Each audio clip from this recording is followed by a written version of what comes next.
Man, y'all know what time. This is a receipt. This is a receipt for you because a lot of y'all was real disrespectful. A lot of y'all was saying some wild shit about Sir CJ Stroud. Now, Cole, I comped him to Justin Herbert. I feel like that's a good comp. You know what I mean? Like, I feel like that's a good comp for him. He's kind of doing some Justin Herbert stuff. Balling, putting up numbers.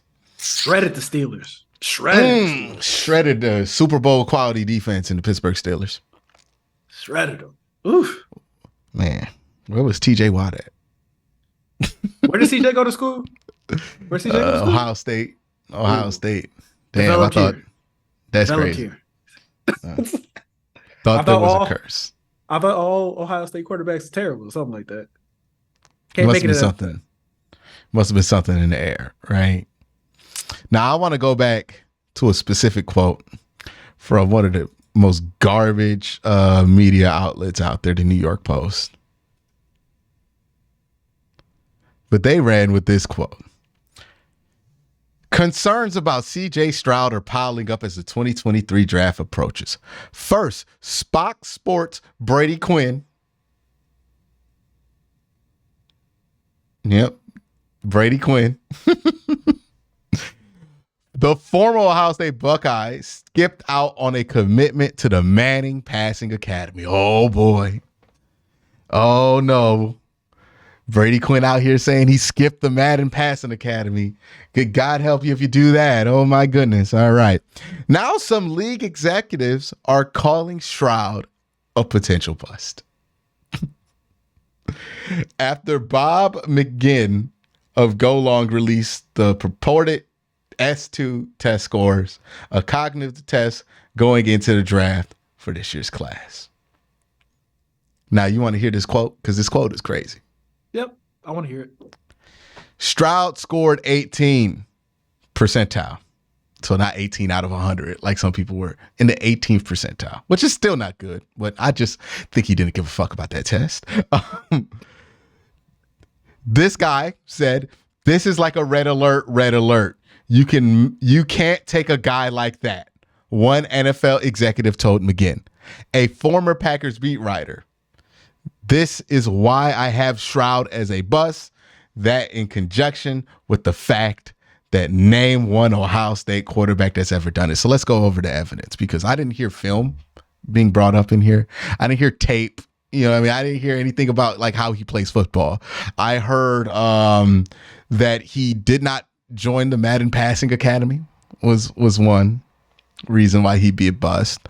The second reason he'd be a bust is because he didn't score well on a test. And the third reason is because he went to Ohio State. And these are all people at different levels who are paid to either talk or participate in professional football that had these opinions. Now, I say this every year, Cole, and people think I'm just being arrogant, but not all 32 teams are good at this, and there's examples every year. Like Kenny Pickett being taken in the first round. Okay? These are easily avoidable mistakes. So much in there, right? Did they watch him play against Georgia? Like that should have just been enough for people to be like, you know what? No, but Cole, it didn't matter what he did on the football field, because his job in the NFL is going to be to take tests and rep his alma mater. Like, first and of all, show up the passing camps. The helmet scouting thing has always been stupid. It's never made sense. And first of all, if we talk about Ohio State, what universe has put more players in the NFL than OSU? Sometimes people confuse a fun fact for analysis. Yeah, it's like, what? You know what I mean? Like, it's a fun fact that Ohio State hasn't had an elite quarterback in a long time come out of their school. But it's not actual analysis. Like, yeah, I'll give you a perfect example. Ron Jaworski won the Super Bowl. He went to Youngstown State, played quarterback at Youngstown State way back in the day. I don't think the Ohio State Buckeyes have had a quarterback do that. Does that mean Youngstown State in any way is better at producing quarterbacks than Ohio State? No, Like, because you're not an idiot. You wouldn't think that. yes. You know, that's the CJ Stroud was a prime example. That one, a lot of people who do this are idiots. And two, we confuse fun facts for analysis way too often in almost every form of media, because it's just a fun fact that he scored in the 18th percentile in an unrelated cognitive test. It's just a fun fact that he didn't go to the Madden Passing Academy. It's just a fun fact that he happened to play for Ohio State. But that's not the meat of your analysis. The meat of your analysis is the film. It's the eye in the sky. Why did you care about what school he went to? Whoa. I'm like, just turn on Ohio State versus Georgia. Just please, Ohio State versus Georgia in the playoff. Please just watch it. He played against an NFL team. He literally played against an NFL defense. He played against the Philadelphia Eagles on national TV in college. And everybody was like, oh yeah, that's good. He is the only one who got close to beating that football team.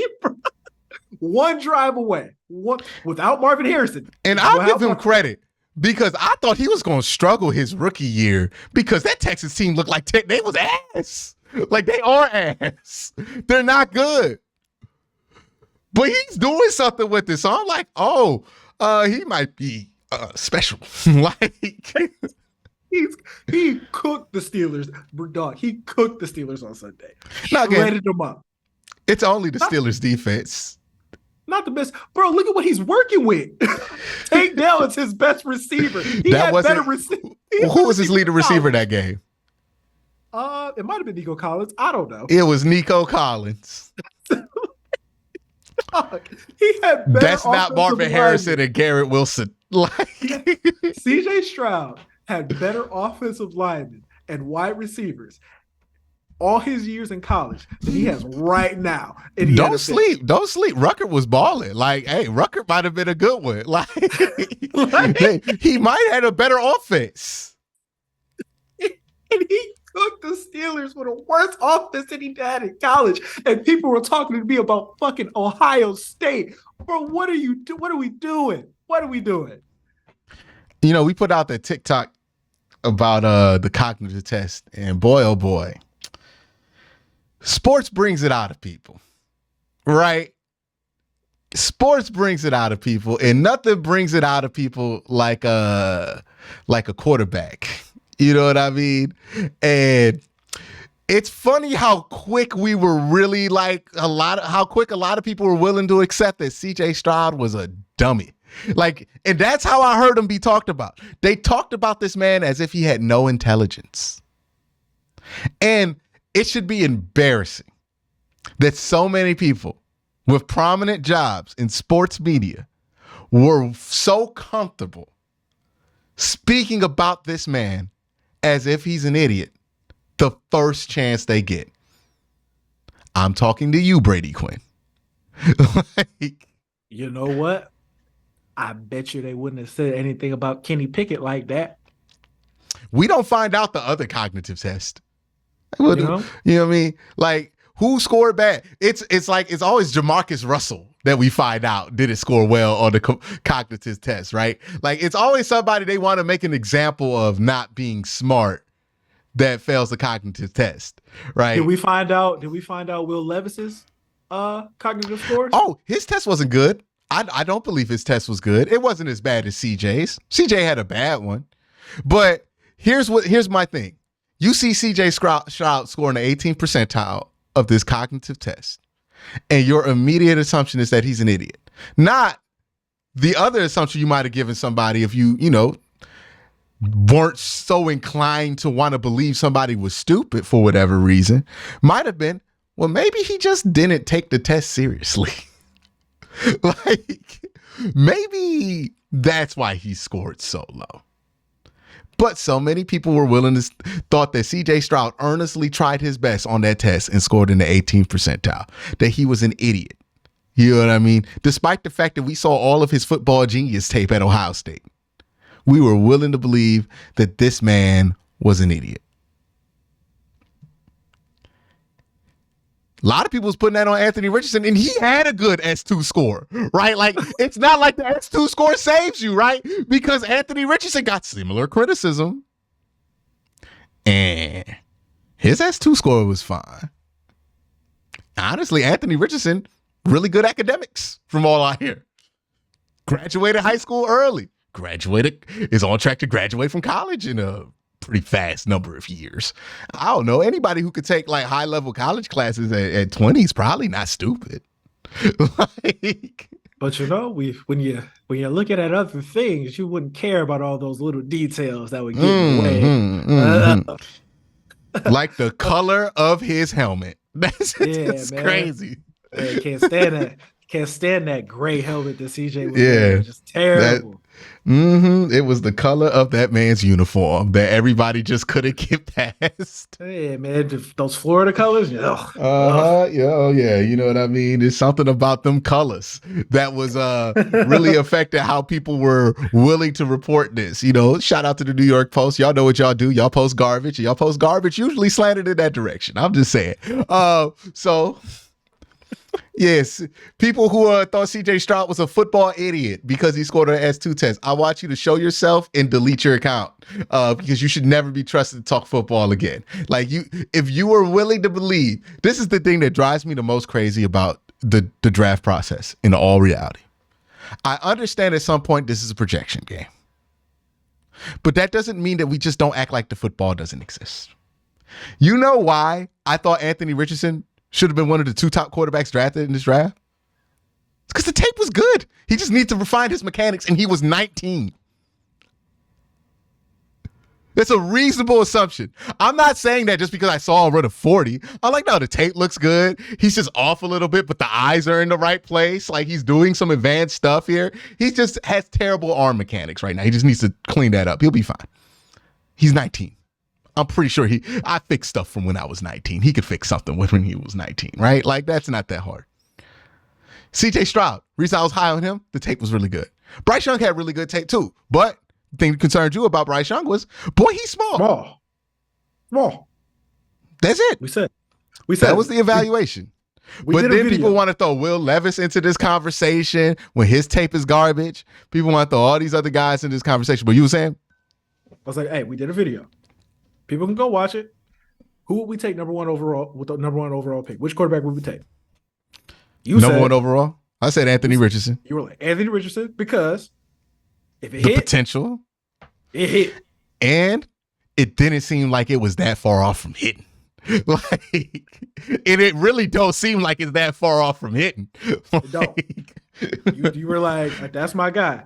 But I said, hey, look, I want less risk. I want somebody I know is going to be good. I'm taking CJ. Mm-hmm.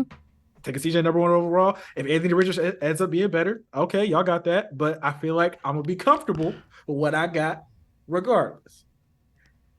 4 weeks into the season, CJ looked like he the best quarterback. Granted, it's 4 weeks. You know what I'm saying? It's 4 weeks. A lot can change. A whole lot can change. Mm-hmm. But I feel real comfortable about where I'm at. My Ohio State bias might have came in handy this time, but hey, it is what it is. See, I'm not even an Ohio State fan. I was out here agreeing with y'all, and I was like, I hate agreeing with y'all sometimes because y'all just be so deep into the Ohio. Because I remember when I didn't agree with y'all about Justin Fields, and y'all did not let that one go. Listen, it took me a while to let that one. I just let that one go. I was like, you know what? I did not let that one go. And I was like, hey, man, like Justin Fields is cool and all, but like I feel like Joe Burrow going to LSU might have been a little bit of a missed opportunity. But people are like, no, there's no way that's possible. I'm like, I don't know. It's open. It's a conversation to be had, at least, you know.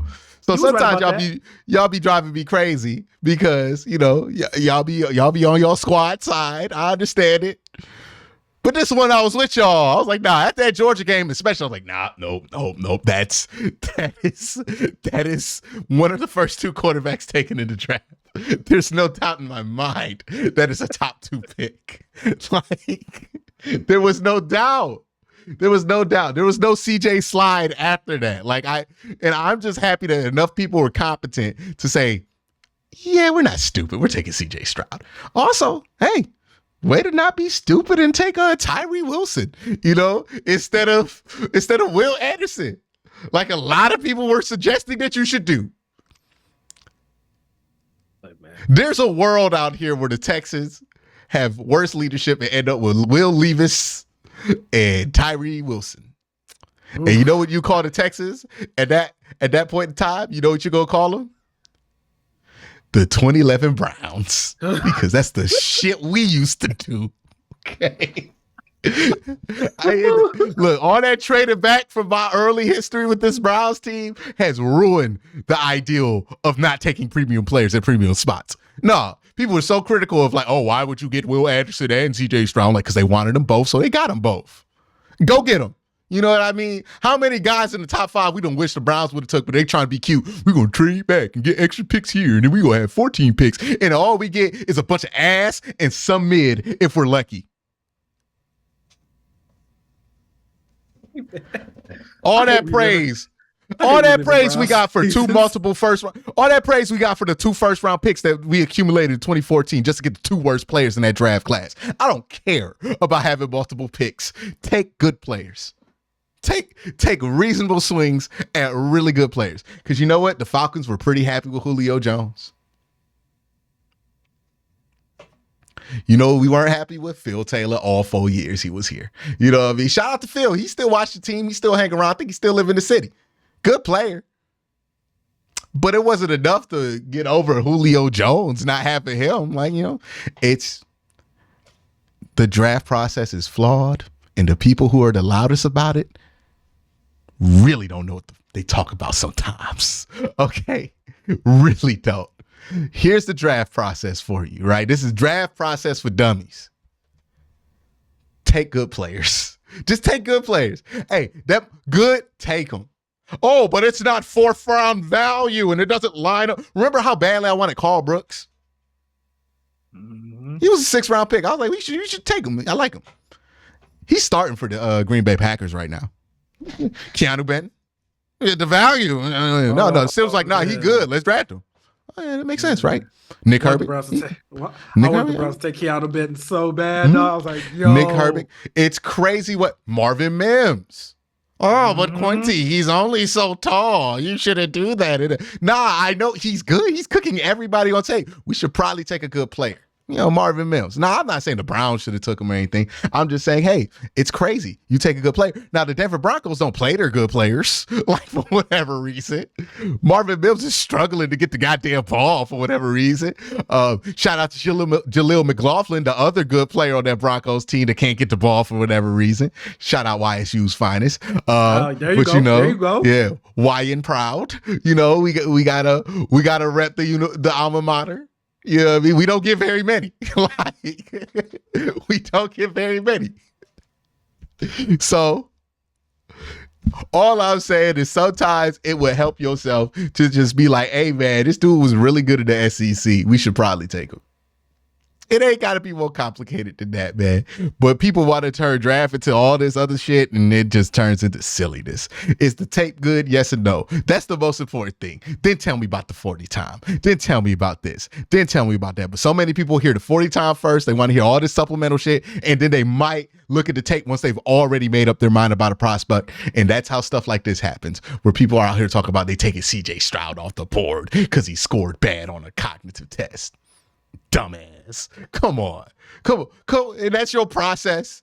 That people are getting paid millions of dollars for that. That wasn't like an analyst, by the way. That was a team of executive that said that. That's how Kenny Pickett goes in the 1st round. That's how Mac Jones goes in the 1st round. That's how Trey Lance goes in the 1st round. Top 3. Not to be fair, Trey Lance, I understood that.